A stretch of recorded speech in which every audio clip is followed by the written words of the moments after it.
Bonjour à tous, mon nom est Manon Levasseur, bienvenue dans mon atelier. Cette semaine, je vous explique l'anatomie d'une machine à coudre. Vous avez des questions, vous pouvez me les laisser dans les commentaires et il me fera plaisir de vous répondre. Donc, pour commencer, ici sur la machine, vous avez le réglage de la tension de votre fil, le fil qui passe en haut.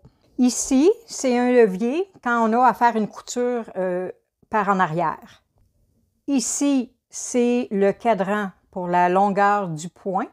Donc, plus votre chiffre est élevé, plus votre point est long. Chez certaines machines, vous allez en avoir un ici, un autre cadran, que lui, c'est pour la largeur de votre point. Ici, j'ai le cadran pour la sélection de votre motif. Donc, que ce soit couture droite, couture en zigzag, une boutonnière. Ici, j'ai l'axe butoir pour la canette. Ici, vous avez l'axe pour disposer votre canette. Ici, vous avez le porte-bobine horizontal. Sur certaines machines, il va être droit ici, comme ça, en arrière. Vous avez le guide du fil pour la canette. Ici, il y en a première étape, deuxième étape.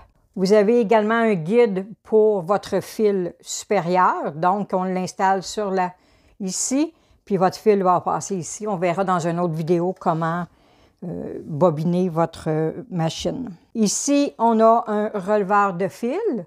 Donc, quand mon aiguille monte-descend, ça aide à monter mon fil en même temps. Ici, j'ai le pied presseur. Donc, là, présentement, il est relevé, mais quand il est descendu, c'est ce qui fait l'entraînement du tissu avec les griffes ici sur la plaque à aiguille. Ici, j'ai un levier pour faire une boutonnière automatique en seulement une étape. Ce n'est pas tous les modèles de machines qui l'ont, mais sur celle-là, oui.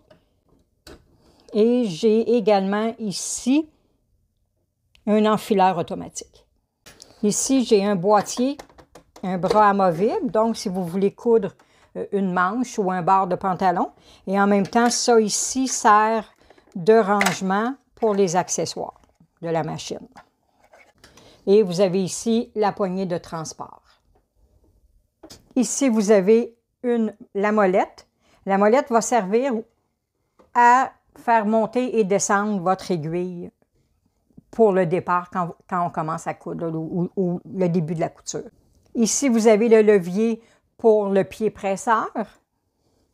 Donc, ici. Et finalement, ici, vous avez un coupe-fil. Vous avez aimé cette vidéo? Cliquez j'aime. N'oubliez pas de vous abonner et vous pouvez me suivre sur le réseau de votre choix. Je vous dis à la semaine prochaine!